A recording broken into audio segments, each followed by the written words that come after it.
പിതാവിന്റെയും പുത്രന്റെയും പരിശുദ്ധാത്മാവിന്റെയും നാമത്തിൽ ആമേൻ. അമ്മേ പരിശുദ്ധമേ, അമ്മേ പരിശുദ്ധമേ, ദൈവമാതാവേ, കൃപാസനത്തിലൂടെ ഞങ്ങൾക്കും ഞങ്ങളുടെ ദേശത്തിനും അമ്മ മധ്യസ്ഥം തേടി തന്ന എല്ലാ അനുഗ്രഹങ്ങൾക്കും കൃപകൾക്കും ഞങ്ങളിപ്പോൾ ഹൃദയം നിറഞ്ഞ നന്ദി പറയുന്നു. അമ്മേ പരിശുദ്ധമേ, അമ്മേ പരിശുദ്ധമേ, ദൈവമാതാവേ, 2004 ഡിസംബർ 7 തീയതി ഉച്ചകഴിഞ്ഞ് 2:30 കൃപാസനത്തിൽ സംഭവിച്ച അമ്മയുടെ പ്രത്യക്ഷപ്പെടലിനെ കുറിച്ച് തിരുസഭയ്ക്ക് സമർപ്പിച്ചിരിക്കുന്ന പഠനരേഖകളുടെ മേൽ സഭാത്മകമായ പഠനം ആരംഭിക്കുവാൻ ഞങ്ങൾ പ്രാർത്ഥിക്കുന്നു.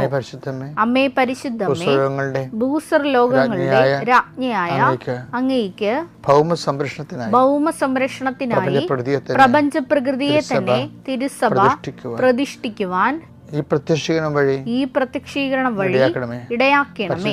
പരിശുദ്ധമേ, ജപമാല മാതാവേ, സകല കൃപാസനം പ്രാർത്ഥനകളോടും ചേർത്ത് ഞങ്ങളിപ്പോൾ പ്രാർത്ഥിക്കുന്ന ഈ കുടുംബത്തിന്റെ പ്രത്യേക നിയോഗം പറമക്കളെ,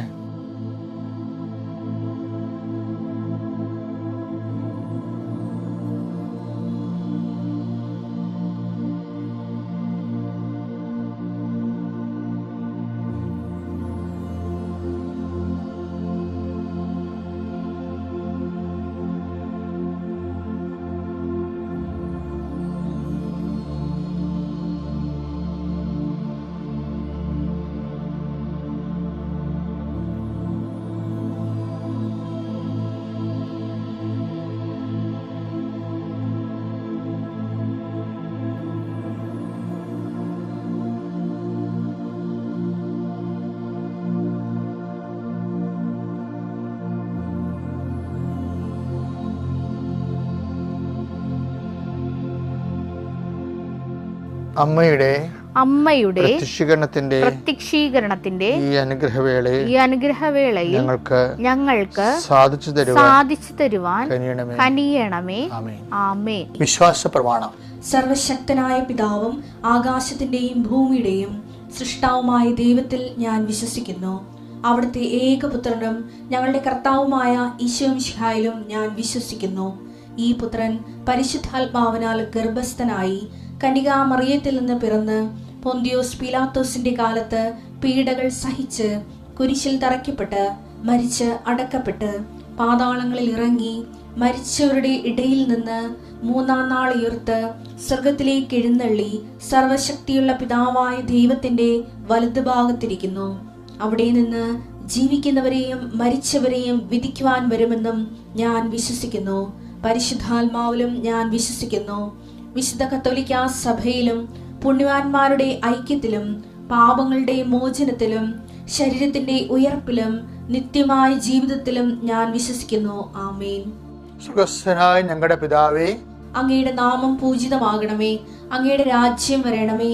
അങ്ങയുടെ തിരുമനസ് സ്വർഗത്തിലെ പോലെ ഭൂമിയിലും ആകണമേ. അന്നു വേണ്ടുന്ന ആഹാരം ഇന്ന് ഞങ്ങൾക്ക് തരണമേ. ഞങ്ങളോട് തെറ്റ് ചെയ്യുന്നവരോട് ഞങ്ങൾ ക്ഷമിക്കുന്നത് പോലെ ഞങ്ങളുടെ തെറ്റുകൾ ഞങ്ങളോടും ക്ഷമിക്കണമേ. ഞങ്ങളെ പ്രലോഭനത്തിൽ ഉൾപ്പെടുത്തരുതേ, തിന്മയിൽ ഞങ്ങൾ രക്ഷിക്കണമേ. ആമേൻ. നന്മ നിറഞ്ഞ മറിയമേ, സ്വസ്തി. കർത്താവ് അങ്ങയുടെ കൂടെ സ്ത്രീകളിൽ അങ്ങ് അനുഗ്രഹിക്കപ്പെട്ടവളാകുന്നു. അങ്ങയുടെ ഉദരത്തിൻ ഫലമായി ഈശോ അനുഗ്രഹിക്കപ്പെട്ടവനാകുന്നു. പരിശുദ്ധ മറിയമേ, തമ്പുരാന്റെ അമ്മേ, പാപികളായ ഞങ്ങൾക്ക് വേണ്ടി ഇപ്പോഴും ഞങ്ങളുടെ മരണസമയത്തും തമ്പുരാനോട് അപേക്ഷിക്കണമേ. ആമേൻ. കർത്താവിന്റെ ഉന്നതമായ നാമത്തിന് സ്തോത്രം ചെയ്യുന്നു. കർത്താവിന്റെ വിശുദ്ധ പൗരോഹിത്യത്തെ മഹത്വപ്പെടുത്തണമേ. എൻ്റെ കർത്താവെ, ചെറിയ കടകളൊക്കെ നടത്തുന്നവർ ഈശോയെ വല്ലാത്ത വലയുന്നുണ്ട് ഈശോയെ. അവർക്ക് ഒന്നും അതിനകത്ത് കിട്ടണില്ല, പക്ഷേ കടങ്ങളാണ് വരണത്. ഇനി എങ്ങനെ ജീവിക്കുമെന്ന് പോലും അറിയാൻ പാലാതെ വിഷമിക്കുന്നവരുണ്ട് ഈശോയെ. അവരെ സന്ധിക്കണമെന്ന് പ്രാർത്ഥിക്കുന്നു ഈശോയെ. ഒരു തൊഴിൽ കണ്ടുപിടിക്കാൻ വേണ്ടി എന്ത് തൊഴിൽ ചെയ്താൽ ജീവിക്കാൻ പറ്റുമെന്ന് വിചാരിച്ചുകൊണ്ട് വിഷമിക്കുന്നവരുണ്ട് ഈശോയെ. അവരെ കർത്താവ് വിസ പുതുക്കി കിട്ടാത്തതിൻ്റെ പേരിൽ മക്കളെ കരഞ്ഞ് വിളിച്ച് നിലവിളിക്കുമ്പോൾ അമ്മ അവരെ ആശ്വസിപ്പിക്കുന്നത് ഉടമ്പടി എടുത്തവരുണ്ട്. മകനെ, മാതാവ് നമ്മൾ സന്ദർശിക്കുമെന്നാണ്. ആ ഒരു ഒറ്റ ആശ്രമേ ഉള്ള അമ്മേ, അതെല്ലാ മക്കളും അങ്ങനെ ചിന്തിക്കുന്ന ഓരോ മക്കളും ഈ പ്രാർത്ഥന കൂടുന്നുണ്ടെങ്കിൽ തീർച്ചയായിട്ടും കൃപാസന ആൾക്കാരെ ജീവനുടെ പ്രത്യക്ഷ മാതാവ്, സഞ്ചാരി മാതാവ് ആ മേഖലയിൽ ചെന്നിട്ട് അവരുടെ പ്രശ്നങ്ങളെ പരിഹരിച്ചുകൊണ്ട് അവർക്ക് സന്ധിപ്പ് നൽകുന്നതിന് വേണ്ടി എൻ്റെ കർത്താവിൻ്റെ ഉന്നതമായ നാമത്തിൽ സഭയുടെ അധികാരത്തിൽ കുരിശടയാളത്തിൽ നിങ്ങളെ അനുഗ്രഹിക്കട്ടെ.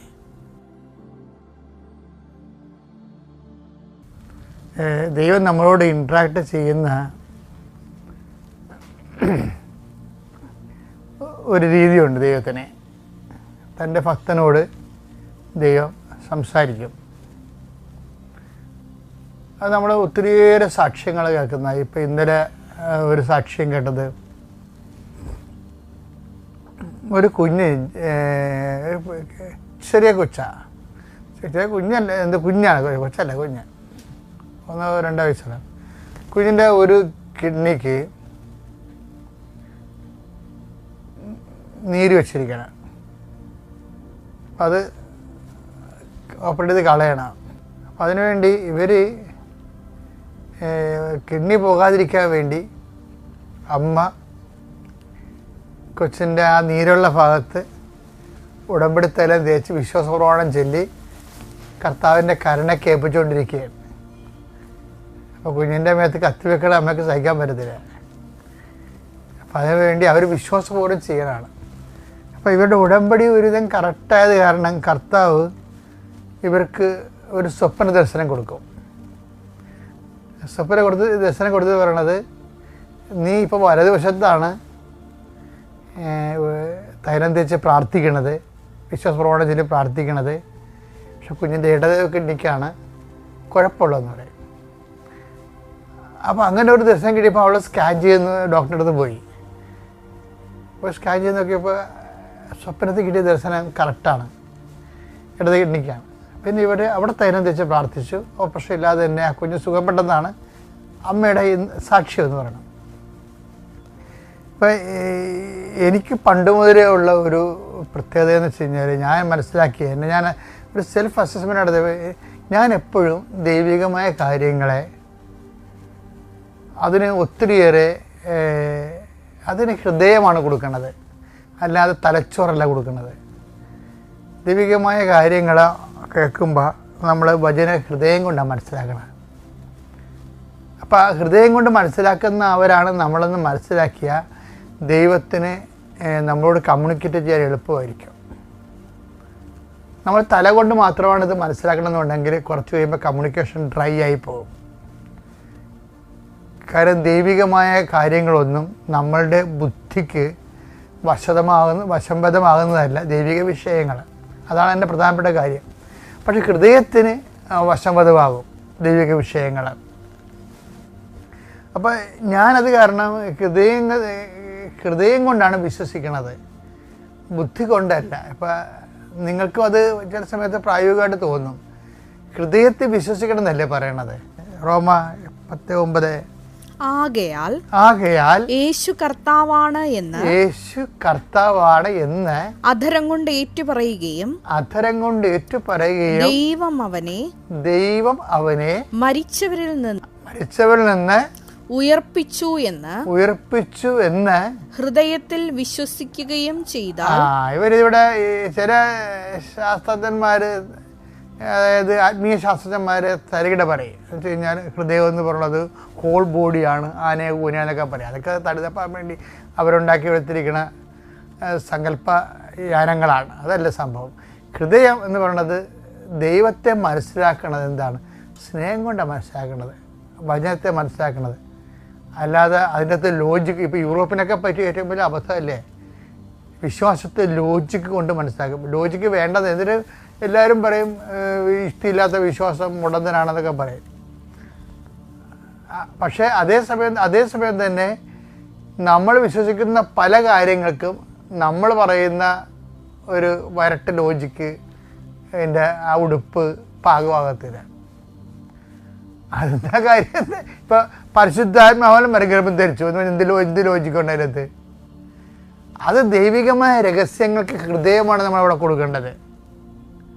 ദൈവികമായ ഹൃദയമുള്ളത് അതിനെ ലോജിക്കാക്കി ശാസ്ത്രീയമാക്കാൻ വേണ്ടി വർഷങ്ങളോളം ഇങ്ങനെ മനുഷ്യൻ ശ്രമിച്ചിട്ട് അവസാനം സവാള പൊളിക്കണ പോലെ പൊളിച്ച് അവസാനം തുരിയാൻ ബഹുമാനം പറഞ്ഞിരിക്കും. അങ്ങനെയല്ല. പക്ഷെ നീ ഹൃദയം കൊണ്ടാണ് കർത്താവിൻ്റെ വചനത്തെ സ്നേഹിച്ചാണ്. എൻ്റെ കർത്താവ് എന്നോടുള്ള സ്നേഹത്താ പ്രതി അവൻ സ്റ്റാറ്റസ് ലോഞ്ച് ചെയ്തു. അപ്പോൾ കാര്യം ദൈവത്തിന് ചെയ്യാവുന്ന ഏറ്റവും വലിയ കാര്യം എന്താണ്? ഈ സ്റ്റാറ്റസ് ലോ ചെയ്യുന്നതാണ്. ഇപ്പോൾ സ്റ്റാറ്റസ് നിങ്ങളൊന്ന് അതുപോലെ കർത്താവിനെപ്പടി നമ്മളൊന്ന് സ്റ്റാറ്റസ് ലോ ചെയ്ത് നോക്കി. ഉടമ്പടിയുടെ മഹാവിജയം അതല്ലേ? എന്താ കാര്യം? ഉടമ്പടിയിൽ ഏത് കളക്ടറാണെന്ന് പറഞ്ഞാലും കൃപാസനം പത്രം 10 മനുഷ്യർക്ക് ഓട്ടോറിക്ഷക്കാർക്ക് വഴിയിലുമൊക്കെ കൊണ്ടു നടന്ന് കൊടുക്കേണ്ടി വരും. കൊടുക്കാൻ അവർ തയ്യാറാണെന്ന് നമ്മൾ ചോദിക്കും. ഇല്ലെന്നുണ്ടെങ്കിൽ അവർ വേറെ എന്തെങ്കിലും സംവിധാനം ചെയ്യാൻ പറയും. കൃപാസനം അവർക്ക് കണക്ഷൻ ഇല്ല. കൃപാസനം എന്ന് പറയുന്നത് ആരെയും മതപരിവർത്തനത്തിന് വേണ്ടി ഒരുക്കണമല്ല. ഇന്ന് വരെയൊക്കെ അറിയാം ആരെങ്കിലും നമ്മളെ ആശാപ്പെടുത്തിയിട്ടുണ്ട്. അതല്ല. പക്ഷേ ക്രിസ്തുവിനെ കൊടുക്കണം. കാരണം ക്രിസ്തു അതിന് മനുഷ്യരാശിയുടെ പൊതു അവകാശമാണ്. തറവാട്ട് സ്വത്താണ്. അപ്പം തറവാട്ട് സ്വത്ത് എല്ലാവർക്കും അവകാശപ്പെട്ടതാണത്. ക്രിസ്തു ആരെയും കടിച്ചു തിന്നാനോ വെട്ടിക്കൊല്ലാനോ ഒന്നും വരത്തില്ല. പ്രശ്നം എന്താണ്? നമ്മളുടെ എല്ലാ വിഷയവും സ്നേഹത്തിൻ്റെ പരിധി കൊണ്ടുവന്നിട്ട് മനുഷ്യൻ്റെ ടെൻഷൻ റിലീസ് ചെയ്തിട്ട് അണ്ടർസ്റ്റാൻഡിങ് ചെയ്യും. അമ്മ മാതാവിനും 1000 നന്ദി. എൻ്റെ പേര് നിമ്മി വർഗീസ്. ഞാൻ വരുന്നത് തൃശ്ശൂരിൽ നിന്നാണ്. ഞാൻ പുറത്തേക്ക് പോകാനായിട്ട് OET പരീക്ഷ 10 തവണ എഴുതി. ആദ്യത്തെ 3ാമത്തെ തവണ തന്നെ എനിക്ക് സബ്ജക്റ്റുകൾ കിട്ടിയെങ്കിലും സ്പീക്കിങ്ങിന് മാത്രം 340 എല്ലാ വട്ടവും കിട്ടാറ്. ഞാൻ സ്പീക്കിങ്ങിന് വേണ്ടി മാത്രം എക്സാം എഴുതാൻ തുടങ്ങി. 7 തവണ വീണ്ടും എഴുതി. 10 തവണ എഴുതിയിട്ടും സ്പീക്കിങ്ങിന് 340 തന്നെ വന്നു നിന്നു. എൻ്റെ ആദ്യത്തെ സ്കോറ് വാലിഡ് അല്ലാതായി. ഞാൻ ഉടമ്പടി എടുത്തു. എൻ്റെ കൂട്ടുകാരുടെ നിർബന്ധനയാലാണ് ഞാൻ വന്ന് ഉടമ്പടി എടുത്തത്. ഞാൻ ആദ്യത്തെ ഉടമ്പടിയുടെ സമയത്ത് നിബന്ധനകളൊന്നും ശരിയായി പാലിച്ചിരുന്നില്ല. ഞാൻ എക്സാം എഴുതി. എക്സാമിൽ വീണ്ടും 340 തന്നെ വന്നു നിന്നു. എനിക്ക് വളരെ നിരാശയായി. എൻ്റെ കൂടെ ജോലി ചെയ്തിരുന്ന ഒരു ചേച്ചിയുടെ സാക്ഷ്യം കേട്ട് കഴിഞ്ഞപ്പോൾ എനിക്ക് കൂടുതൽ ഉടമ്പടിയിൽ ജീവിക്കാനുള്ള ഒരു ധൈര്യം കിട്ടി. ഞാൻ വീണ്ടും ഉടമ്പടി നന്നായി ചെയ്യാൻ തുടങ്ങി. ഞാൻ സാക്ഷ്യങ്ങൾ കേൾക്കാൻ തുടങ്ങി.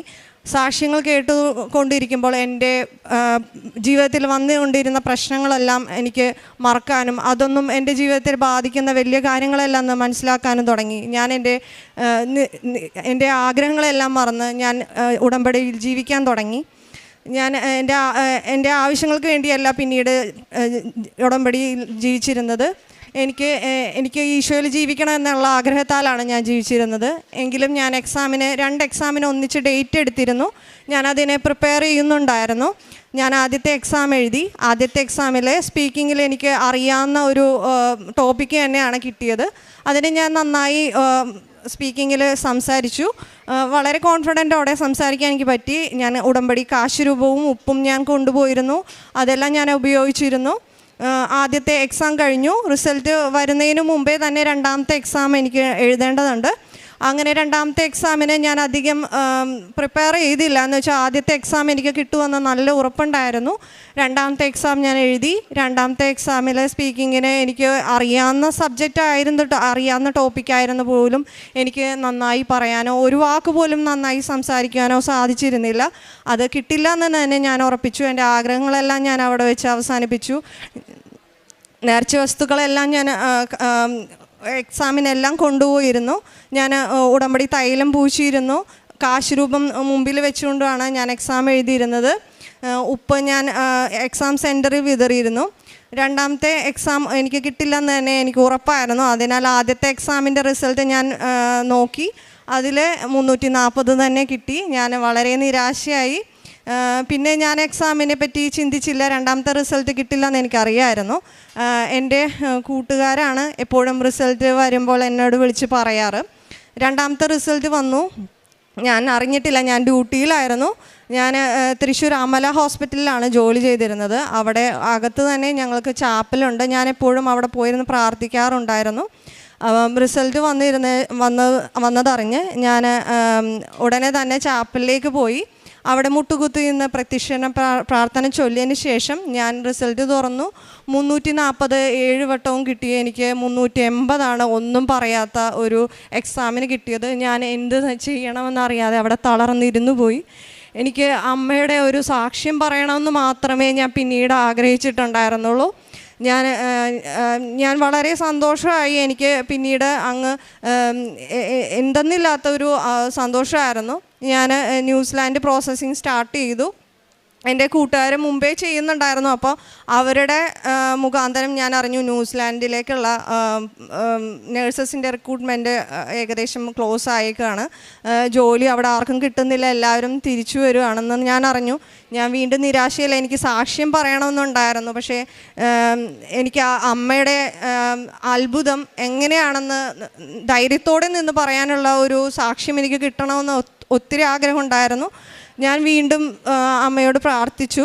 ഞാൻ ന്യൂസിലാൻഡിൽ പോയി. എനിക്ക് അവിടെ ഒരു എക്സാം എഴുതണമായിരുന്നു. ഞാനവിടെ എക്സാം എഴുതി ധൈര്യത്തോടെ. അതിനു മുമ്പ് എക്സാമിനെല്ലാം പേടിയോടെ കണ്ടിരുന്ന ഞാൻ ഉടമ്പടി എടുത്തതിന് ശേഷം എഴുതിയ എക്സാം എല്ലാം പാസ്സാവുകയും എല്ലാം ധൈര്യത്തോടെ പങ്കെടുക്കാനും എനിക്ക് സാധിച്ചു. ഞാൻ എക്സാം കഴിഞ്ഞു, നാട്ടിൽ തിരിച്ചു വന്നു, ജോലിക്ക് അപേക്ഷിക്കാൻ തുടങ്ങി. 500ഓളം ആപ്ലിക്കേഷൻസ് ഞാൻ അപേക്ഷിച്ചു. ഒന്നിനും എനിക്ക് റിപ്ലൈ കിട്ടിയില്ല. എല്ലാം റിജക്ഷൻ മാത്രം കിട്ടി. അറിയില്ലാത്ത ആളുകളോട് പോലും വിളിച്ച് സഹായങ്ങൾ ചോദിച്ചു. ഞാൻ സഹായം ചോദിക്കുമ്പോഴും ഞാൻ പ്രാർത്ഥിച്ചിരുന്നു, അമ്മ തന്ന റിസൾട്ടാണ്, അമ്മ തന്നെ എനിക്കിതിനൊരു മാർഗം ഉണ്ടാക്കി തരണമെന്ന് ഞാൻ അമ്മയോട് അപേക്ഷിച്ചിരുന്നു. എൻ്റെ ഉള്ളിൽ ഒരു അഹങ്കാരം ഉണ്ടായിരുന്നു. ഞാൻ ആരോടും അപേക്ഷിക്കില്ല, ഞാൻ ആരോടും സഹായം അഭ്യർത്ഥിക്കില്ല എന്നുള്ളത്. അതും കൂടെ എന്നെ എളിമപ്പെടുത്താൻ അമ്മ ഇതിലൂടെ സാധിച്ചു. ഞാൻ സഹായം ചോദിച്ചുവെങ്കിലും ആരും ചെയ്തവരുണ്ട്. പക്ഷേ പലരുടെയും മുഖങ്ങൾ എനിക്ക് അതിലൂടെ മനസ്സിലായി. അമ്മ മാത്രമാണ് എന്നെ സഹായിച്ചത്.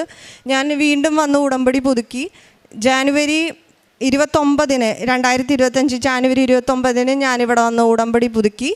എൻ്റെ ആദ്യത്തെ ഉടമ്പടിയുടെ ഡേറ്റ് ഫെബ്രുവരി 6 ആ ദിവസം എനിക്ക് 3 ഇൻ്റർവ്യൂ ആണ് കിട്ടിയത്. ഞാൻ ഉടമ്പടി പുതുക്കിയതിന് 5 ദിവസത്തിന് ശേഷം എനിക്ക് പുതിയ 3 ഇൻ്റർവ്യൂ കോൾസ് വന്നു. അതിലെല്ലാം സ്പോൺസർഷിപ്പ് ഞാൻ നോക്കിയിരുന്നു. പക്ഷേ 3 സ്പോൺസർഷിപ്പ് ഇല്ലാത്തതായിരുന്നു വന്നിരുന്നത്.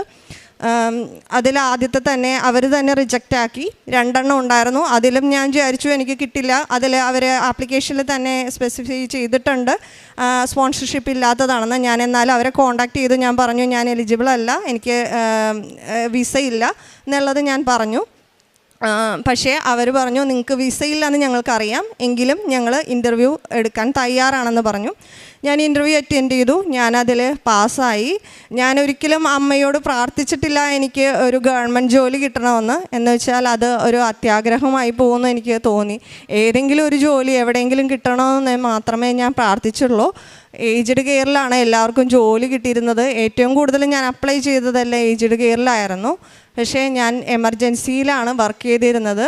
എൻ്റെ ആഗ്രഹം അറിഞ്ഞുകൊണ്ട് അമ്മ എനിക്ക് ഗവൺമെൻറ്റിൽ ഒരു എമർജൻസി ഡിപ്പാർട്ട്മെൻറ്റിൽ തന്നെ ജോലി തന്നു. അടുത്ത മാസം എനിക്ക് പോവാൻ വിസ വന്നിരിക്കുകയാണ്. ഇത്രയും വലിയ അനുഗ്രഹം എൻ്റെ ജീവിതത്തിൽ തന്ന അമ്മയ്ക്കും തിരുകുമാരനും 1000 നന്ദി. കാരുണ്യപ്രവൃത്തിയായിട്ട് ഞാൻ എൻ്റെ വർക്ക് ചെയ്തിരുന്ന സ്ഥലത്ത് തന്നെ എൻ്റെ പേഷ്യൻസ് അല്ലാതെ ബാക്കിയുള്ളവർക്കും സഹായം ചെയ്യുകയും അതേപോലെ തന്നെ മെഡിക്കൽ കോളേജുകളിൽ ഭക്ഷണം കൊടുക്കുകയും പിന്നെ 4ാമത് വിധം പൈസയാലും ഞാൻ മറ്റുള്ളവരെ സഹായിച്ചിട്ടുണ്ട്. പിന്നെ കുർബാന എന്നുള്ളത് ഞായറാഴ്ചകളിൽ മാത്രം പറ്റിയാൽ കൂടുന്ന ഒരു പ്രകൃതമായിരുന്നു എൻ്റേത്. പക്ഷേ ഇപ്പോൾ എല്ലാ ദിവസവും കുർബാന കൂടിയില്ലെങ്കിൽ ഒരു ഉറക്കം വരാത്ത ഒരവസ്ഥയിലേക്ക് എനിക്ക് മാറിയിരിക്കുന്നു. ഞാനിപ്പോഴും പ്രാർത്ഥിക്കുന്നു എനിക്ക് ഇനിയും ചെല്ലുന്ന സ്ഥലത്ത് എന്നും കുർബാന കൂടാനുള്ള ഒരു അവസരം ഉണ്ടാക്കി തരണമേ എന്ന്. മനസ്സിൽ ഒത്തിരി ആളുകളോട് ക്ഷമിക്കാൻ കഴിയില്ലാതെ ഒത്തിരി വിഷമങ്ങൾ എൻ്റെ മനസ്സിലുണ്ടായിരുന്നു. അതെല്ലാം ഉടമ്പടി എടുത്തതിലൂടെ എനിക്ക് ക്ഷമിക്കാൻ സാധിച്ചു. എല്ലാവരോടും സ്നേഹത്തോടെ നിൽക്കാനും ദേഷ്യം കുറയ്ക്കാനും എല്ലാം ഉടമ്പടിയിലൂടെ സാധിച്ചു. പത്രം ഞാനിവിടെ നിന്ന് വാങ്ങിക്കൊണ്ടുപോയി എല്ലാവരോടും എൻ്റെ സാക്ഷ്യങ്ങൾ പറഞ്ഞുകൊണ്ടാണ് ഞാൻ പത്രങ്ങൾ കൊടുക്കാറ്. ഇത്രയും അനുഗ്രഹം എനിക്ക് തന്ന അമ്മയ്ക്കും തിരുക്കുമാറിനും ഞാൻ നന്ദി പറഞ്ഞുകൊണ്ട് എൻ്റെ വാക്കുകൾ നിർത്തുന്നു.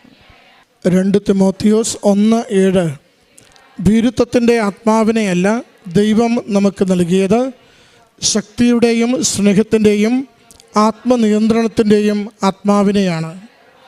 നിമി വർഗീസ് എന്ന ഈ മകൾ തൻ്റെ ഉടമ്പടി ജീവിതത്തിൽ ലഭിച്ച അത്ഭുതകരമായ ദൈവിക ഇടപെടലുകളെ അമ്മയുടെ തിരുനടയിൽ സന്തോഷത്തോടെ സമർപ്പിക്കുന്നു. പ്രിയമുള്ളവരെ, നമ്മൾ മരിയൻ ഉടമ്പടി ജീവിതത്തിലേക്ക് പ്രവേശിക്കുമ്പോൾ ജോസഫ് അച്ഛൻ നമ്മളോട് ആദ്യം പറയുന്ന വാചകമാണ് മെറിറ്റിൽ ആശ്രയിക്കാതെ ദൈവകൃപയിൽ ആശ്രയിക്കുവാൻ. Not by merit but by grace. അച്ഛൻ നമ്മുടെ മനസ്സിലേക്ക്, ആത്മാവിലേക്ക് ഇറക്കി തരുന്ന ആദ്യത്തെ ഒരു ബോധ്യം അതാണ്, നിങ്ങൾ ദൈവകൃപയിൽ ആശ്രയിക്കുക എന്നത്. നിങ്ങളുടെ കഴിവുകൾ, നിങ്ങളുടെ ബുദ്ധി, നിങ്ങളുടെ സാധ്യതകൾ, നിങ്ങളുടെ സമ്പത്ത്, നിങ്ങളുടെ ജീവിതത്തിൻ്റെ ബന്ധങ്ങൾ, അതൊക്കെ നിങ്ങൾക്ക് നഷ്ടമായി, മൈനസായി, സീറോയായി തീരുമ്പോൾ ദൈവം ഇടപെടുമെന്ന് ആഗ്രഹത്തോടെ നിങ്ങൾക്ക് ജീവിതം കൊടുത്ത് വിശ്വസിക്കുവാൻ സാധിച്ചാൽ ആ ദൈവാനുഭവത്തിലേക്ക് നിങ്ങൾ പ്രവേശിക്കുമെന്ന് മകൾ അതാണ് ഈ അൾത്താരയിൽ നിന്ന് സാക്ഷ്യപ്പെടുത്തുന്നത്. അവരുടെ മെറിറ്റ് മുഴുവനും സ്ഥിരയാകുമ്പോൾ ജീവിതത്തെ പൂർണ്ണമായും അമ്മ മാതാവിൻ്റെ കരങ്ങളിൽ കൊടുത്തുകൊണ്ട് ഇനി അമ്മ ആഗ്രഹിക്കുന്നത് പോലെ ഈ ജീവിതം മുന്നോട്ട് നയിക്കണമേ എന്ന് ആഗ്രഹിച്ച് പ്രാർത്ഥിക്കുകയും ഉടമ്പടി ജീവിക്കുകയും ചെയ്തപ്പോൾ മകൾ പറയുന്നുണ്ട്, ഞാൻ പോലും തോക്കുമെന്ന് കരുതിയ പരീക്ഷയിൽ എൻ്റെ അമ്മ മാതാവ് 380 മാർക്ക് നൽകി, മികച്ച മാർക്ക് നൽകി. എനിക്ക് വിദേശത്തേക്ക് ന്യൂസിലൻഡിൽ പോകുവാനുള്ള സ്കോറിലേക്ക് എന്നെ അമ്മ നയിച്ചുവെന്ന. ഇത് മെറിറ്റിലല്ല, ഇത് ഗ്രേസിൽ മാത്രം അമ്മ നൽകുന്ന അനുഗ്രഹമെന്ന് മകൾ ഏറ്റുപറയുകയാണ്. ദൈവകൃപയിൽ ആശ്രയിക്കുക എന്നത് അതൊരു 50-50 പ്രോഗ്രാം അല്ല. പരിശ്രമിച്ചു നോക്കാം, ഒരുപക്ഷെ കിട്ടുമായിരിക്കും, ഇല്ലെങ്കിൽ ദൈവം തരുമായിരിക്കും. അതല്ല ഇത്. പൂർണ്ണമായും 100% ദൈവകരങ്ങളിലേക്ക് ജീവിതത്തെ വിട്ടുകൊടുക്കുക. ഒരിക്കലും ഇനി ഒരു കുഞ്ഞുണ്ടാവില്ല എന്ന് പറയുന്ന അബ്രഹാത്തിന് ദൈവം കുഞ്ഞിനെ കൊടുക്കുമ്പോൾ ദൈവകൃപയിൽ കൊടുക്കുന്നുവെന്ന് അടയാളപ്പെടുത്തുന്നുണ്ട്. ഹന്നയ്ക്ക് സാമുവേലിനെ കൊടുക്കുമ്പോൾ ദൈവകൃപയിൽ കൊടുക്കുന്നുവെന്ന് അടയാളപ്പെടുത്തുന്നുണ്ട്. അതിൻ്റെ പേരാണ് കൃപയെന്നത്. നമ്മുടെ ജീവിതം ദൈവസന്നിധിയിൽ വിശ്വസിക്കുവാൻ കൊള്ളാവുന്നതായി മാറുമ്പോൾ ദൈവം നമുക്ക് ദാനമായി നൽകുന്ന അനുഗ്രഹത്തിൻ്റെ പേരാണ് കൃപയിലുള്ള അനുഗ്രഹമെന്നത്. മകൾ അതിൻ്റെ സാക്ഷ്യമാണ് ഈ അൾത്താരയിൽ പങ്കുവയ്ക്കുന്നത്. മകൾ പറയുന്നുണ്ട്, എനിക്ക് OET വിജയിച്ചപ്പോൾ അമ്മയുടെ അരികിൽ വന്ന് സാക്ഷ്യപ്പെടുത്തണമെന്ന് ഒത്തിരി സന്തോഷം തോന്നി. പക്ഷെ അവിടെ കൊണ്ട് കാര്യം തീരുന്നില്ലല്ലോ. എവിടെയാണ് ജോലി, എവിടെയാണ് തുടർ പഠനം, അതിനുള്ള വഴി എങ്ങനെ തുറന്നു കിട്ടും? ന്യൂസിലൻഡിലെ സാധ്യതകളൊക്കെ അടയുന്നു, ഇനി കിട്ടത്തില്ലെന്ന് തിരിച്ചറിയുന്നുണ്ട്. എങ്കിലും അമ്മ തന്ന വിജയത്തിന് അമ്മയൊരുക്കുന്ന വഴിയുണ്ടെന്ന് എനിക്കുറപ്പുണ്ട്. അമ്മ തരുന്ന അനുഗ്രഹങ്ങൾക്ക് അമ്മ ഒരുക്കിത്തരുന്ന പുതിയ വഴികളുണ്ട്, പുതിയ ജീവിതമുണ്ട്, പുതിയ സംരക്ഷണമുണ്ട്. അതിലേക്കാണ് മകൾ ആഗ്രഹിച്ച് പ്രാർത്ഥിക്കുന്നത്. അമ്മ മാതാവ് തന്നെ വഴിയൊരുക്കുവാൻ വേണ്ടി. അമ്മ വഴിയൊരുക്കുമ്പോഴും നമ്മുടെ സഹകരണം എപ്പോഴും അമ്മയ്ക്ക് കൊടുത്തുകൊണ്ടിരിക്കണം. അതാണ് മകൾ പറഞ്ഞത്. ഞാൻ 500 ഇൻ്റർവ്യൂവിന് വേണ്ടി ഞാനിങ്ങനെ പേപ്പറുകൾ അയച്ചുകൊണ്ടിരുന്നു. അതിൽ നിന്ന് 3 വന്നു, 1 വീണ്ടും അവർ റിജക്റ്റ് ചെയ്തു, 2 വന്നു. എനിക്കതിൽ സ്പോൺസർഷിപ്പ് ഇല്ലെന്ന് പ്രത്യേകം പറഞ്ഞിരുന്നു. അതുകൊണ്ട് എനിക്കുള്ള കുറവുകൾ ഞാൻ അവരോട് അറിയിച്ചു. എങ്കിലും അവരെന്നെ വിളിച്ച് ഇൻ്റർവ്യൂ നടത്തി. ഞാൻ ആഗ്രഹിച്ചത് ന്യൂസിലൻഡ്, അമ്മ എനിക്കൊരുക്കി തന്ന് എന്നെ അടുത്ത ദിവസം അയക്കുന്നത് ഓസ്ട്രേലിയയിലേക്ക്. അമ്മയുടെ കരങ്ങളിലാണോ നിങ്ങൾ നിയോഗം കൊടുക്കുന്നത്? അമ്മയ്ക്കറിയാം ഏത് വഴിയിൽ കൂടുതൽ സുരക്ഷിതമായി, കൂടുതൽ അനുഗ്രഹമുള്ള ഇടത്തേക്ക് നമ്മളെ ഓരോരുത്തരെയും എത്തിച്ചേർക്കണമെന്ന്. അതിന് അമ്മ തന്നെ പദ്ധതിയൊരുക്കും, അമ്മ തന്നെ വിജയം നൽകും, അമ്മ തന്നെ വഴിതെളിക്കും. അമ്മ കൃത്യസമയത്ത് എല്ലാ തടസ്സങ്ങളും എല്ലാ കുറവുകളും നീക്കി ദൈവകൃപയാൽ ജീവിതം അനുഗ്രഹിക്കപ്പെടുന്നത് ബോധ്യപ്പെടുത്തി തരും. അതിൻ്റെ സാക്ഷ്യമാണ് ഈ മകൾ ഈ അൾത്താരയിൽ പങ്കുവച്ചത്. മകൾക്ക് ലഭിച്ച ഈ സന്തോഷത്തിനും അനുഗ്രഹത്തിനും അമ്മ മാതാവിനും തിരുക്കുമാരനും നന്ദി പറഞ്ഞുകൊണ്ട് കരങ്ങളടിച്ച് ഈ സാക്ഷ്യം സമർപ്പിക്കും. ഒരു പ്രീത, ഇതെൻ്റെ ഭർത്താവ് സിജോ, മക്കൾ റയാൻ, ഐറിൻ. 2023 ജനുവരി 2-ാം തീയതിയാണ് ഞാൻ ആദ്യമായി ഉടമ്പടി എടുത്തത്. ആലുവ, എറണാകുളം, അങ്കമാലി അതിരൂപത മുപ്പത്തനം ഹോളി ഏഞ്ചൽസ് ചർച്ചിൽ നിന്നാണ് ഞങ്ങൾ വരുന്നത്. 2ാമത്തെ തവണയാണ് ഞാൻ ഉടമ്പടി സാക്ഷ്യം ഇവിടെ പറയുന്നത്. ആദ്യമായി എനിക്ക് പറയാനുള്ളത് എൻ്റെ ഭർത്താവിന് ജോലി കിട്ടിയ കാര്യം പറയാനാണ്. 12 വർഷമായിട്ട് ഭർത്താവ് ഗൾഫിലായിരുന്നു. അതിനുശേഷം 2020 നാട്ടിൽ വന്നു. പിന്നെ കൊറോണ സമയമായിട്ട് ജോലി നഷ്ടപ്പെട്ടു. പിന്നെ ഞങ്ങൾ ഒരുപാട് ജോലിക്ക് വേണ്ടി ഒത്തിരി ശ്രമിച്ചു. പ്രത്യേകിച്ച് യൂറോപ്പിലേക്ക് പോകുവാനായിട്ട് ഒരുപാട് ശ്രമിച്ചു. ഒത്തിരി പൈസ അതിനായിട്ട് പോയി. 2 തവണ വിസ റിജക്ഷനായി. അങ്ങനെ ഇരുന്നു. അപ്പോൾ ഞാൻ ഓരോ സമയവും ഇവിടെ വന്ന് ഉടമ്പടി പുതുക്കുമ്പോഴും ഞാൻ പോളണ്ടിലേക്കാണ് വെച്ചിരുന്നത്. അപ്പോൾ അത് തന്നെ മാതാവേ പോളണ്ടിലേക്ക് തന്നെ ജോലി തരണേ എന്ന് ഞാൻ അത് ആവർത്തിച്ച് അത് തന്നെ വെച്ചിരുന്നു. പക്ഷേ കിട്ടിയിരുന്നില്ല. ഒരുപാട് പ്രാർത്ഥിച്ചു. പിന്നെ ലാസ്റ്റ് അത് ഒരുപാട് സങ്കടം വന്നപ്പോൾ ഞാൻ ബൈബിളെടുത്ത് പ്രാർത്ഥിച്ചപ്പോഴത്തേക്ക് എനിക്ക് കിട്ടിയത് നീ അർഹിക്കാത്തത് ചോദിക്കുന്നതുകൊണ്ടാണ് ഞാൻ തരാത്തതെന്ന്. അപ്പോൾ എനിക്കൊന്ന് സങ്കടമായി. അന്ന് ആദ്യം കുറേ കരഞ്ഞെങ്കിലും പിന്നീട് തിരിച്ചറിഞ്ഞു. പിന്നെ അതിനുശേഷം ഞാൻ എൻ്റെ പ്രാർത്ഥനാ രീതി മാറ്റി. എൻ്റെ ആവശ്യങ്ങൾ ഞാൻ എൻ്റെ ആവശ്യങ്ങൾ ഞാൻ നടത്തിയെടുക്കാൻ ശ്രമിക്കുന്നത് മാറ്റി ഞാനത് ദൈവഹിതത്തിന് വിട്ടുകൊടുക്കാൻ തീരുമാനിച്ചു. ശേഷം ഞാൻ പ്രാർത്ഥിക്കുമ്പോൾ ഈശോയ്ക്കും മാതാവിനും ഇഷ്ടമാണെങ്കിൽ മാത്രം ഞങ്ങൾക്ക് തന്നാൽ മതി.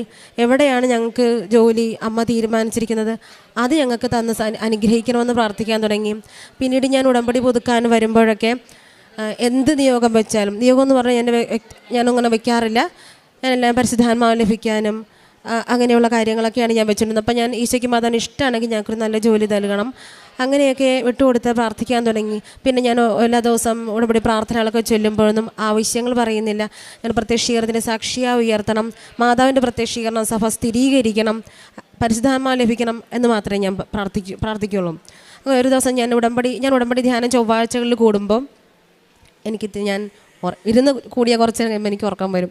അപ്പം ഞാൻ വിചാരിച്ചു ഞാൻ അടുക്കളയിൽ ജോലി ചെയ്യുമ്പോൾ ആരും ഉണ്ടാവില്ല. അപ്പം ഞാൻ അടുക്കളയിൽ ഫോൺ ഓണാക്കി വയ്ക്കും. ഞാൻ എന്നിട്ട് ഉടമ്പടി ധ്യാനം കൂടും. അപ്പോൾ എനിക്ക് നന്നായിട്ട് ശ്രദ്ധിക്കാൻ പറ്റുന്നുണ്ട്. അങ്ങനെ ഞാൻ കുഴപ്പമില്ല, കൊള്ളാം, ഞാൻ അങ്ങനെ ധ്യാനം കൂടിക്കൊണ്ടിരുന്നു. പക്ഷേ ആരാധന സമയത്തിന് മുമ്പായിട്ട് എനിക്ക് ജോലി ചെയ്യാൻ പറ്റുന്നില്ല. എൻ്റെ ഉള്ളിൽ നിന്നിങ്ങനെ നിനക്ക് അരമണിക്കൂർ പോലും എൻ്റെ കൂടെ ഇരുന്നുകൂടെ എന്ന് ശക്തമായിട്ടുള്ള കേൾക്കുന്നു. അപ്പോൾ എനിക്കൊന്നും ചെയ്യാൻ പറ്റുന്നില്ല. ഞാൻ ഉടനെ ആ പണിയൊക്കെ നിർത്തി ഞാൻ ആരാധന ഇരുന്ന് ഞാൻ പ്രാർത്ഥിക്കുന്ന സ്ഥലത്ത് വരുന്ന കൂടി. അത് കഴിഞ്ഞപ്പോൾ അവിടെ ഒരു പത്രം കിടക്കുന്നതുകൊണ്ട് ഞാൻ നോക്കിയപ്പോൾ അതിലൊരു സൗദിയിലേക്കുള്ളൊരു ജോലിയുടെ ഇത് കണ്ടു. അപ്പോൾ അങ്ങനെ ഞാനത് ഉടനെ തന്നെ ചേട്ടനോട് ചോദിച്ചിട്ട് CV അയച്ചു. ആ ജോലിയാണ് ഇപ്പം ഞങ്ങൾക്ക് ലഭിച്ചിരിക്കുന്നത്. ജോലിയുടെ ഓരോ കാര്യങ്ങൾ നടക്കുമ്പോഴും എന്ന് വെച്ചാൽ അതിൻ്റെ ഓരോരോ പ്രോസസ്സിങ്ങിൻ്റെ ഓരോരോ ഘട്ടത്തിലും അതൊന്നെങ്കിൽ ചൊവ്വാഴ്ച ആരാധനയുടെ സമയത്തായിരിക്കും, അതല്ലെങ്കിൽ ബുധനാഴ്ച ഞാൻ ഉപവസിക്കുന്ന ദിവസമായിരിക്കും. അങ്ങനെ മാതാവിൻ്റെ ദിവസങ്ങളിലാണ് ഓരോ കാര്യങ്ങൾ നടന്നുകൊണ്ടിരുന്നത്. ചേട്ടൻ മെഡിക്കലിന് പോയപ്പോൾ എനിക്കൊരു ടെൻഷൻ ഉണ്ടായിരുന്നു. കാരണം കൊറോണ വന്ന ആളാണ്, ലങ്സ് എന്തായിരിക്കുമെന്ന് എനിക്ക് ഒരു ടെൻഷൻ ഉണ്ടായിരുന്നു. അപ്പോൾ ഞാനെടുത്തു, എൻ്റെ കയ്യിൽ നോക്കുമ്പോൾ ധ്യാനം കൂടാൻ സമയമായി, ചൊവ്വാഴ്ചയാണ്. അപ്പോൾ എൻ്റെ കയ്യിൽ 3-4 പത്രം ഇരിക്കണം. അപ്പം ഇതും കൂടി കൊടുത്തിട്ട് ധ്യാനം കൂടാം, 11:30 തുടങ്ങുന്നത്. അപ്പം അതുകൊണ്ട് ഞാൻ ഉടനെ ഇറങ്ങി, വീട്ടിലാരുമില്ല, വാതിൽ പൂട്ടി. എന്നിട്ട് ഞാൻ ഓരോ വീടുകളിൽ കൊണ്ടേ കൊടുത്തു. ഞങ്ങളുടെ അടുത്തൊരു രോഗി ഉള്ളൊരു വീടുണ്ടായിരുന്നു, അവിടെ പോയിരുന്നു മാതാവിനെ പറ്റി സംസാരിച്ചു. അങ്ങനെ അതെല്ലാം കഴിഞ്ഞ് ഞാൻ പത്രം മുഴുവൻ കൊടുത്ത ശേഷം തിരിച്ചു വന്ന് എൻ്റെ വീടിൻ്റെ വാതിൽ ഞാൻ തുറന്നകത്തേക്ക് കയറിയപ്പോൾ സാമ്പ്രാണിത്തിരി കൂട്ടിയിട്ട് തീ കത്തിച്ചാൽ എങ്ങനെ അത്രയും മണം, തലവേദന എടുക്കുന്ന പോലെയുള്ള മണം, ഭയങ്കര മണം വീടിൻ്റെ അകം മുഴുവൻ. അപ്പം ഞാൻ എവിടെ നിന്നാണ് ഈ മണം എന്ന് പറഞ്ഞ് ഞാൻ മനസ്സിലായില്ല. ഞാൻ ആദ്യം മുറികളിലൊക്കെ പോയി നോക്കി, അവിടെ ഒന്നും മണമില്ല. ലാസ്റ്റ് വന്ന് നോക്കുമ്പോൾ മാതാവ് ഈശോ ഇരിക്കുന്ന രൂപം ഇരിക്കുന്ന സ്ഥലത്ത് മാത്രം ഭയങ്കര മണം. ഇത് മാതാവിൻ്റെ മണമാണോ എന്ന് വിചാരിച്ച സെക്കൻഡിൽ ആ മണം പിന്നെ വന്നില്ല. ഒരു ഉച്ചശകലം കഴിഞ്ഞപ്പോൾ ചേട്ടൻ വിളിച്ചു പറഞ്ഞു മെഡിക്കൽ പാസ്സായി. അങ്ങനെ ഒരുപാട് അനുഭവങ്ങൾ മാതാവിൻ്റെ സാന്നിധ്യം ഞങ്ങൾക്ക് ഈ ഒരു അവസരത്തിൽ ഉണ്ടായിട്ടുണ്ട്. പിന്നെ വിസ വരാൻ കുറച്ച് താമസിച്ചപ്പോൾ ഞങ്ങൾക്ക് ടെൻഷനായി, ചേട്ടന് ഭയങ്കര ടെൻഷൻ. അപ്പോൾ ഞാനന്ന് വീട്ടിലേക്ക് വരുന്ന വഴിയാണ്. അപ്പോൾ ഞാൻ ബസ്സിൽ കയറിയപ്പോൾ എൻ്റെ വീട് ആലുവ, അവിടെ നിന്ന് ചേർത്തല വരെ ഒരു 1.5 മണിക്കൂർ ബസ്സിലിരിക്കണം. ഞാൻ 4 കൊന്ത ചൊല്ലി ഞാൻ പറഞ്ഞിട്ട് ടെൻഷൻ ഒന്ന് മാറ്റിത്താ മാതാവേ എന്ന് പ്രാർത്ഥിച്ച് വന്ന് എൻ്റെ വീട്ടിൽ വന്ന് കയറിയ സെക്കൻഡിൽ വിളിച്ച് വിസ കിട്ടി. വിസ എത്ര പോരുള്ളെന്ന് പറഞ്ഞതാ, വിസ വന്നു. പിന്നെ കഴിഞ്ഞ മാസം ഒരു ചൊവ്വാഴ്ച ഒരു 9-ാം തീയതിയിലത്തെ ഉടമ്പടി ധ്യാനത്തിൽ അച്ഛൻ പറഞ്ഞു, ഇന്നേക്ക് 44 ദിവസത്തിനുള്ളിൽ ഒരുപാട് പേരുടെ നിരന്തരമായി പ്രാർത്ഥിക്കുന്ന കുറച്ച് ആവശ്യങ്ങളൊക്കെ സാധിക്കും. നിങ്ങൾ പ്രാർത്ഥിക്കും, നിങ്ങളുടെ പുറകിൽ മാലാഖ കൈ വിരിച്ച് പിടിച്ച് നിൽക്കുന്നതായിട്ട് കാണുന്നു മക്കളെ എന്ന് പറഞ്ഞു. അപ്പോൾ ഞാൻ എന്ത് ചെയ്തപ്പോൾ എനിക്ക് യോഗ്യതയൊന്നുമില്ല, എന്നാൽ അച്ഛൻ പറഞ്ഞതല്ല, ഞാൻ വിശ്വസിച്ചു എന്ന് കരുതി. എനിക്ക് വിശ്വസിക്കാൻ തോന്നി. അച്ഛൻ പറഞ്ഞു നിങ്ങളുടെ യോഗ്യതകൾ കൊണ്ടല്ല ലഭിക്കുന്നത് എന്ന് പറഞ്ഞപ്പോൾ അപ്പം എനിക്ക് മനസ്സിലായി, കാരണം എനിക്ക് യോഗ്യതയില്ലല്ലോ. അപ്പം ഞാൻ എന്ത് ചെയ്ത് അന്ന് മുതൽ കലണ്ടറിൽ എണ്ണിയിട്ട് 44 ദിവസം ഞാൻ കൂടി അന്ന് മുതൽ നോക്കിയപ്പോൾ അത് സെപ്റ്റംബർ 24. അതിന് ഞാൻ വട്ടം വരച്ച് യേശുവേ നന്ദി എന്നെഴുതി. അന്നത്തെ ഞാൻ കൂടിയത് 12-ാം തീയതിയായിരുന്നു. 12-ാം തീയതി മരിയൻ ഉടമ്പടി സാക്ഷിയെന്ന് എഴുതി, എൻ്റെ പേരെഴുതി ഞാൻ ഒപ്പിട്ട് ഡേറ്റ് വെച്ചു. കാരണം പിന്നീട് ഞാൻ പറയുമ്പോൾ ഞാൻ നുണയാണ് പറയുന്നതെന്ന് ആരും പറയരുതല്ലോ, തെളിവിന് വേണ്ടി ഞാൻ അങ്ങനെ വെച്ചു. ഈ സെപ്റ്റംബർ 24 ഉച്ചയ്ക്ക് 1:30 ധ്യാനം കൂടിയത്. അച്ഛൻ പറഞ്ഞത് ആ 1:30 സമയത്ത്, കൃത്യം 1:30 മണിക്ക് ചേട്ടൻ്റെ ടിക്കറ്റ് വന്ന് പോവാൻ. അപ്പോൾ അത് ഞാൻ മാതാവിന് ഒത്തിരി നന്ദിയോടുകൂടി ഞങ്ങളുടെ ആവശ്യം നടത്തിയ ഞാൻ നന്ദി പറയുന്നു. പിന്നെ ഞങ്ങൾക്ക് ചേട്ടൻ ഡ്രൈവറാണ്. ഞങ്ങൾക്ക് നാട്ടിൽ വന്ന സമയത്ത് ഞങ്ങളൊരു പഴയ ലോറി വാങ്ങിച്ചായിരുന്നു. ഞങ്ങൾക്കതും വിൽക്കണം, പോകുന്നതിന് മുമ്പ് വിൽക്കണം, കാരണം കടന്നിട്ട് കാര്യമില്ല, വിൽക്കണമെന്ന് നോക്കി നടന്നിട്ടുണ്ടായില്ല. അപ്പോൾ ഞാൻ എൻ്റെ മാതാവ് അച്ചേട്ടൻ പോകുന്നതിന് മുമ്പ് ഒന്ന് വിറ്റ് തന്നിരുന്നെങ്കിൽ നന്നായിരുന്നു, എനിക്കതിൻ്റെ കാര്യങ്ങളൊന്നും അറിയില്ല. അപ്പോൾ ടിക്കറ്റ് വന്ന് 2 ദിവസം മുന്നേ അത് പെട്ടെന്ന് തന്നെ അത് കച്ചവടമായി, ആ കാര്യങ്ങളൊക്കെ കഴിഞ്ഞു. ഈശോയ്ക്കും മാതാവിനും ഒരുപാട് നന്ദി പറയുന്നു. പിന്നെ എനിക്ക് PCOD രോഗം ഉണ്ടായിരുന്നു നേരത്തെ മുതലേ. അപ്പോൾ ഞാൻ ഈ ധ്യാനം പ്രാർത്ഥിക്കുമ്പോഴൊക്കെ വയറിൽ കുരിശ് ഉടമ്പടി തൈലം വെച്ച് പ്രാർത്ഥിക്കാറുണ്ട്. ഒരു ദിവസം ഏത് മാസമാണെന്ന് ഓർക്കുന്നില്ല, അച്ഛൻ ഉടമ്പടി ധ്യാനം ഡെയിലി ബ്രെഡിൽ പ്രാർത്ഥിച്ചുകൊണ്ടിരുന്നപ്പോൾ അച്ഛൻ പറഞ്ഞു, നിങ്ങൾ ഏതെങ്കിലും ഒരു ആവശ്യം പ്രാർത്ഥിക്കും മക്കളെ, അത് നടന്നിരിക്കും എന്ന് പറഞ്ഞു. അപ്പോൾ ഞാനത് വിശ്വസിച്ച് പ്രാർത്ഥിച്ചു. പക്ഷേ രാവിലെ തന്നെ പിറ്റേ ദിവസം തന്നെ എനിക്ക് ആ ഒരു രോഗം മാറിക്കിട്ടി. പിന്നെ ഇതേവരെ കുഴപ്പമൊന്നുമില്ല. പിന്നെ എനിക്ക് ഒരു കാര്യം പറയാനുള്ളത്, ഞാൻ ആദ്യമായിട്ട് കൃപാസനത്തെ പറ്റി കേൾക്കുന്നത് ഞാൻ 10ാം ക്ലാസ്സിൽ പഠിക്കുമ്പോഴാണ്. അതിപ്പോഴൊന്നുമല്ല, 2004 അന്ന് ഞാൻ 10ാം ക്ലാസ് കഴിഞ്ഞ് ഞാനൊരു ആവറേജ് സ്റ്റുഡൻറ്റാണ്. അതൊക്കെ കഴിഞ്ഞ് ഞാനിങ്ങനെ എൻ്റെ വീടിൻ്റെ ഒരു പഴയ വീട്, എൻ്റെ വീടിൻ്റെ മുറ്റത്തൊക്കെ ഞാൻ നിൽക്കുമ്പോഴത്തേക്കും നമ്മൾ ജയിക്കുമോ ഇല്ലെന്ന് അറിയില്ലാത്തൊരവസ്ഥയിൽ അത്രയ്ക്ക് പഠിക്കുന്നുണ്ടായിരുന്നുള്ളൂ. ഇവിടുത്തെ ഒരു പ്രസിദ്ധിയുണ്ട്, ഒരു സുമ ചേച്ചി, അച്ഛൻ്റെ കൂടെ ഇവിടെ അടുക്കളയിലൊക്കെ വർക്ക് ചെയ്യുന്ന ഒരു നല്ല ചേച്ചിയാണ്, സുമ ചേച്ചിയുണ്ട്, ഞങ്ങളുടെ നാട്ടിനടുത്തുള്ളതാണ്. അപ്പോൾ ചേച്ചി അന്ന് എൻ്റെ വീട്ടിൽ വന്നു. എന്നെ ഞാൻ പുറത്ത് നിൽക്കുക. ചേച്ചി പറഞ്ഞ്, പ്രീത ജയിക്കുമോ? ഞാൻ അറിയില്ല ചേച്ചി എന്ന് പറഞ്ഞു. ചേച്ചി പറഞ്ഞ്, കലവൂർ ഒരു പള്ളിയുണ്ട്, കൃപാസനം. അപ്പോൾ എന്താ കൃപാസനോ, എന്ത് വാക്കാന്ന് ഞാൻ വിചാരിച്ചു. അവിടെ മാതാവുണ്ട്, അവിടെ തിരികെത്തിക്കോ. അന്ന് മാതാവ് പ്രത്യക്ഷപ്പെട്ടിട്ടില്ല, അപ്പോൾ പഴയ രൂപമായിരിക്കും, എനിക്കറിയില്ല. അപ്പം ഞാൻ ശരി പ്രാർത്ഥിക്കാം. അന്ന് വരെ ഞാൻ മാതാവിനോട് അങ്ങനെ പ്രാർത്ഥിച്ചിട്ടില്ല. എൻ്റെ വീട് തങ്കിപ്പള്ളി ഇടവകയാണ്, എനിക്ക് കർത്താവുണ്ടല്ലോ, അപ്പോൾ എന്തിനാണ് വേറെ എന്ന് വിചാരിക്കുന്നൊരു സമയമായിരുന്നു. അപ്പോൾ ഞാൻ മാതാവിനോടൊന്നും മാധ്യസ്ഥം പ്രാർത്ഥിച്ചിട്ടുണ്ടായില്ല. അപ്പം ആ ശരി എന്ന് പറഞ്ഞാൽ വിട്ടുകളഞ്ഞു. പക്ഷേ ഞാനിപ്പോൾ ഇതുവരെ എത്തി നിൽക്കുന്ന ഈ സമയത്ത് ഞാൻ ചിന്തിക്കുകയാണ്, അത് 2004 മാതാവ് പ്രത്യക്ഷം എന്നെ മാതാവിനെ ഉടമ്പടിയിലോട്ട് വിളിച്ചതുപോലെ. കാരണം ഞാൻ ഇന്നും ഉടമ്പടി തിരി കത്തിച്ച് പ്രാർത്ഥിക്കുമല്ലോ, എൻ്റെ മരണം വരെ ഞാൻ അത് തുടരുകയും ചെയ്യും. അപ്പോൾ മാതാവ് വിളിച്ചതാണ്. അപ്പോൾ ഇവിടെ ഈ പള്ളിയിൽ ഇപ്പോൾ കൂടി നിൽക്കും നമ്മളെല്ലാവരും, നമ്മൾ വിചാരിക്കുന്നു നമുക്ക് സൗകര്യം കിട്ടിയതുകൊണ്ട് നമ്മൾ വന്നു, ഒരാവശ്യം വന്നുകൊണ്ട് നമ്മൾ വന്നു, ഉടമ്പടി എടുക്കാൻ വന്നു. പക്ഷേ നമ്മൾ ജനിക്കും മുമ്പേ നമ്മളറിയാവുന്ന നമ്മുടെ ഈശോ നമ്മളെ മരിയൻ പ്രേക്ഷിതരായിട്ട് ഉടമ്പടി എടുക്കാൻ വേണ്ടി നമ്മളെ ക്ഷണിച്ചിട്ടുണ്ട്, നമ്മളെ വിളിച്ചിട്ടുണ്ട്. അതുകൊണ്ട് തന്നെ, അല്ലെങ്കിൽ പിന്നെ ഒരു യോഗ്യതയില്ലാത്ത എന്നെ അമ്മ ഇവിടെ വിളിച്ചതായിട്ട് തന്നെ ഞാൻ വിശ്വസിക്കുന്നു. പിന്നെ എൻ്റെ പ്രേക്ഷിത പ്രവർത്തനം, എൻ്റെ ഒരു ഉടമ്പടി ജീവിതത്തെ പറ്റി പറയാനാണെങ്കിൽ, ഞാനിപ്പോൾ എല്ലാ ദിവസവും ഉടമ്പടി എടുത്തിട്ട് ഇന്നവരെ എല്ലാ ദിവസവും ഞാൻ പള്ളിയിൽ പോകും, പരിശുദ്ധ കുർബാന അർപ്പിക്കും. പണ്ട് അങ്ങനെയൊന്നും അല്ലായിരുന്നു. പിന്നെ ജപമാല ചൊല്ലുന്നുണ്ട്, കൃത്യമായിട്ട് ഞങ്ങൾ കുടുംബ പ്രാർത്ഥനകൾ മുടക്കം കൂടാതെ ചെയ്യുന്നുണ്ട്. ബുധനാഴ്ചകളിൽ ഉപവസിക്കുന്നുണ്ട്. പിന്നെ ഞാൻ പത്രം ആദ്യമൊക്കെ മേടിച്ചിട്ട് പോകുമ്പോൾ കൊടുക്കാൻ ഭയങ്കര കയ്യിരിക്കുമ്പോൾ ഭയങ്കര ബുദ്ധിമുട്ടാണ്, തീർന്നാൽ മതിയായിരുന്നു എന്നൊരവസ്ഥ. പിന്നെ പള്ളികളിൽ കൊണ്ട് കുർബാന കഴിയുമ്പോൾ നോട്ടീസ് വിതരണം ചെയ്യണ പോലെ കൊടുത്തിരുന്നു.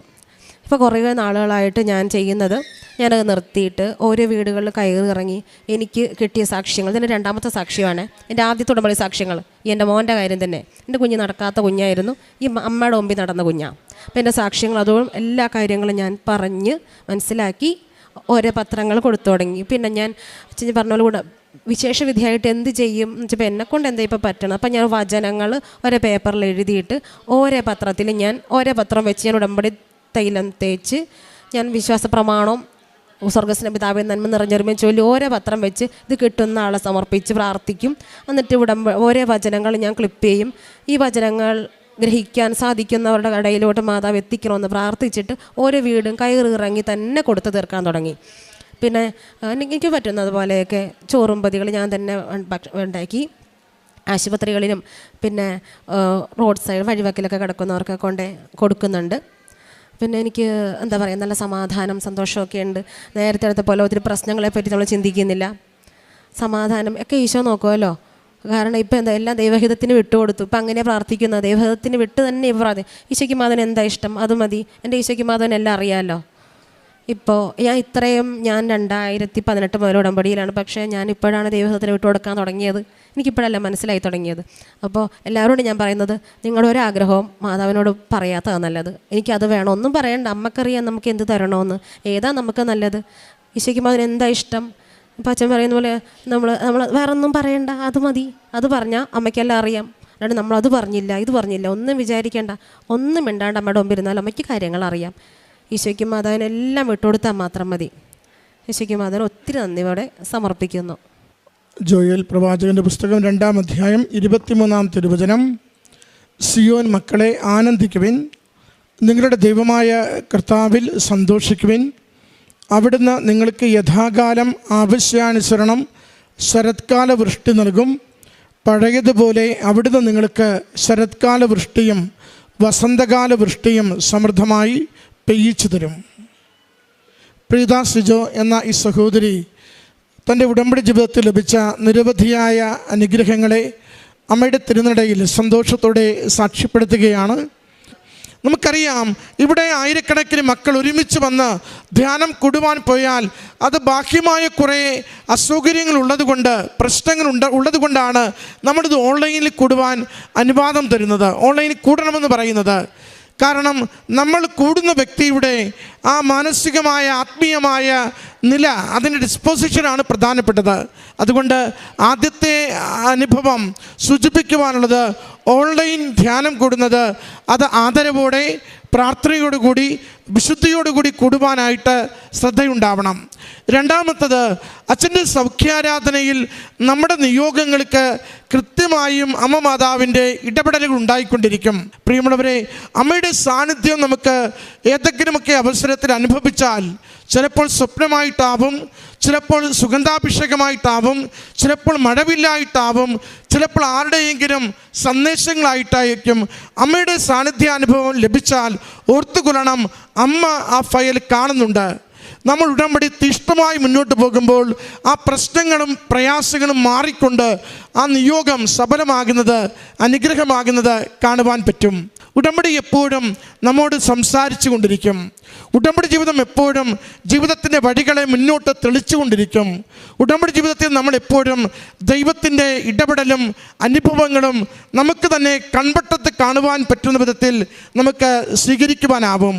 പ്രിയമുള്ളവരെ, അമ്മ മാതാവിൻ്റെ കരം പിടിച്ച് നിങ്ങൾ മുന്നോട്ട് നടക്കുകയാണെങ്കിൽ എന്തൊക്കെയാണോ ഇല്ലായ്മകളുള്ളത്, ആ ഇല്ലായ്മകളിലേക്ക് ദൈവാനുഗ്രഹം വന്നു നിറയുന്നത് നമുക്ക് കാണുവാൻ സാധിക്കും. ജോലിക്ക് വേണ്ടി പ്രാർത്ഥിച്ചു, ജോലി കെടുത്തു. സൗഖ്യത്തിന് വേണ്ടി പ്രാർത്ഥിച്ചു, സൗഖ്യം കൊടുത്തു. ആത്മീയ വളർച്ചയ്ക്ക് വേണ്ടി പ്രാർത്ഥിച്ചു, ആത്മീയമായ വളർച്ചയിലേക്ക് ജീവിതം നയിച്ചു കൊടുത്തു. അമ്മ മാതാവ് കൂടെ നിന്ന് ജീവിതത്തോട് ചേർന്ന് നടന്നാൽ ഒന്നുറപ്പിക്കണം, അമ്മയോടൊപ്പമുള്ള യാത്ര നമുക്കത് സമാധാനത്തിൻ്റെതാണ്, ദൈവസാന്നിധ്യത്തിൻ്റെതാണ്, ഒപ്പം ഐശ്വര്യത്തിൻ്റെതാണ്. ഈ കുടുംബത്തിന് ലഭിച്ച എല്ലാ അനുഭവങ്ങൾക്കും അനുഗ്രഹങ്ങൾക്കും അമ്മ മാതാവ് നൽകിയ ബോധ്യങ്ങൾക്കും വെളിപ്പെടുത്തലുകൾക്കും നന്ദി പറഞ്ഞുകൊണ്ട് കരങ്ങളടിച്ച് ഈ സാക്ഷ്യം സമർപ്പിക്കും.